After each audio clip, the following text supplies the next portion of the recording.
Now, of course, looking back in history, would we have seen the learnings around our pest management? And we're talking about pest management from a lot of different factors, but in particular in this story is around wilding pines. Annette Scott has a story called Wilding Pine, Just the Iceberg on farmersweekly.co.nz.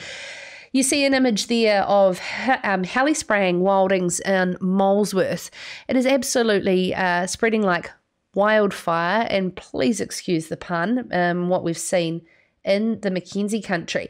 But Damien O'Connor, Biosecurity Minister, has come out to say that it is now about jobs. 550 jobs will be able to tackle the 800,000 hectares of wilding pine infestations. But Federated Farmers are saying it is not far enough. And joining us, spokesperson for pest management, is Chris Allen. Chris, could we have avoided the situation we are in today? Good evening, Sarah. Look, it's one of those things that's just been manifesting itself over many, many decades. But there's been a great process set up with governance, with all those key landowners in there. And the government is actually, or the taxpayer, is a really big landowner that's involved in this. We've got the Department of Conservation, we've got Land Information New Zealand. So those are two really key government departments that have got a lot of land. So whether you're talking about the Molesworth, well, Doc own that. And we've got private landowners. So having a governance group that actually can work out what the problem is and how to advise the government what the best process is and how to move this forward. And we've got to make a start. And we have made a start over the last 3 years. Now it's the time to step it up. But it just doesn't stop in 4 years' time. It's a long-term process, this one. I know. I mean, I do have to say, I grew up in the high country, and Philip Todd Hunter from the High Country Accord with what's happening with 10-year review really struck a chord for me in regards to the amount of money that high country farmers put into their own pest management in these leasehold pastoral leases every year to ensure that these things don't get out of control. We're not just talking about wilding pines, pigs, gorse, broom, etc. And for the government to just turn around now and throw money at the problem, why wouldn't that be the solution? Well, it's been the solution for a long time, but the farmers just haven't got the money. Their resources are just so stretched. And like you say, the rabbits, that can gobble up a massive amount of money. Gorse, how much time and effort do you want to spend doing that? All these things are all connected. And it's all very well the taxpayer saying, yeah, that's going to cost us $100 million to do that. You've got to put that on the back of the best public-private partnership the country's ever seen, which is the landowner trying to do what they can for managing pests. So it's not all about the conservation estate, it's the landowners who are doing a lot of this work as well. But we've got to start somewhere. In 50 years' time, we will still be eradicating wilding pines, but the more seeding that's going on, the further that they spread, the bigger the problem becomes. Is this really about finding work for people, and is this money enough? It's the money that the government put up is what was advised by the governance group, that code group. Federated Farmers is one of the participants on that. So they said this is a really good place to start. Get the right tree in the right place, and we've got to get rid of some of those. So I think it is going to be the right amount of money, but the jobs, a lot of forestry crews back during COVID time, there was hiccups with export. So those guys had chainsaws, or gals, they had chainsaws, they were ready to go, they needed something to do. Isn't it just almost, it's a no-brainer. Whether you say they're new jobs, well, it's actually just making sure that they don't actually need to go on the dole. Why pay them to go on the dole when we've got something else that really needs to be done now? Okay, so let's look at the scenario. The government's spending a lot of money in terms of wilding pines, yet news on Farmers Weekly is that Minister Eugenie Sage, the Minister for Conservation, is locking up a massive land park in the Mackenzie country. What's to say that's not going to take off in wilding pines and affect neighbouring properties? Well, there becomes a problem.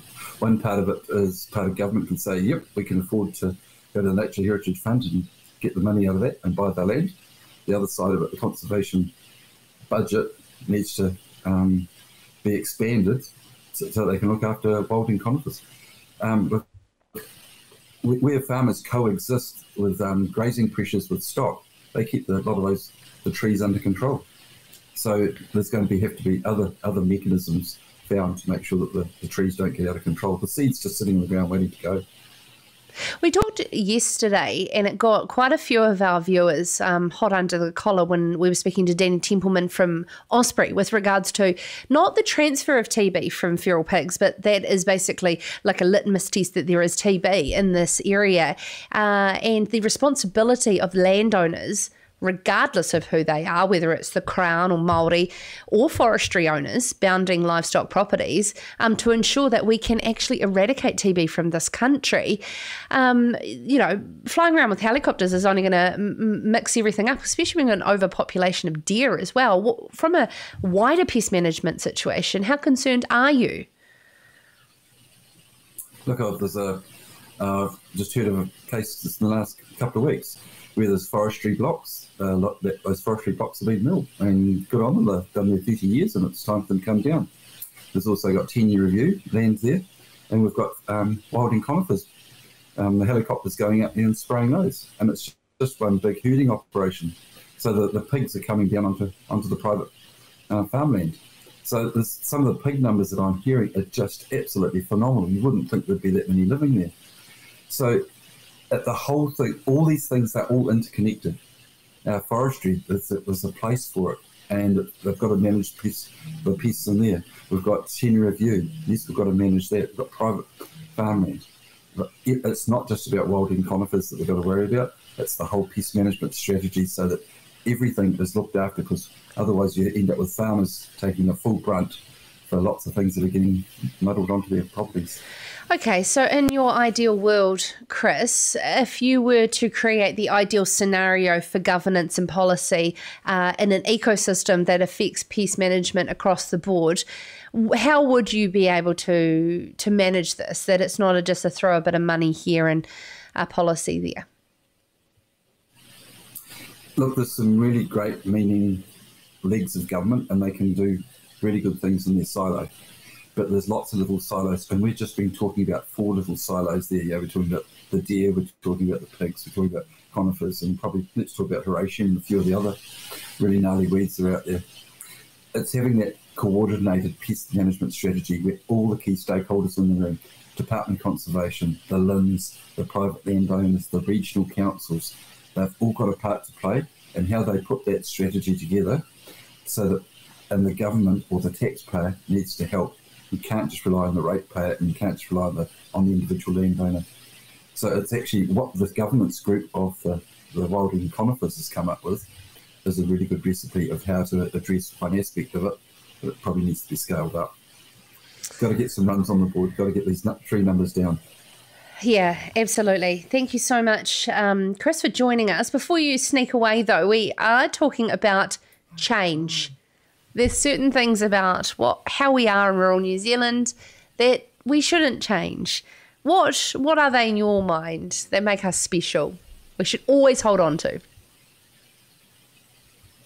One thing that makes me really proud to be in a rural community is our sense of community values.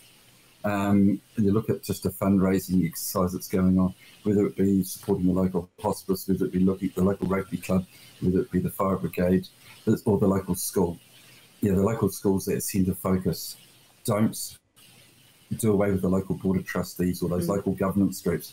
It's a great way for social contact in our rural communities. That we might say we're busy, we've got to go out to a meeting here or there.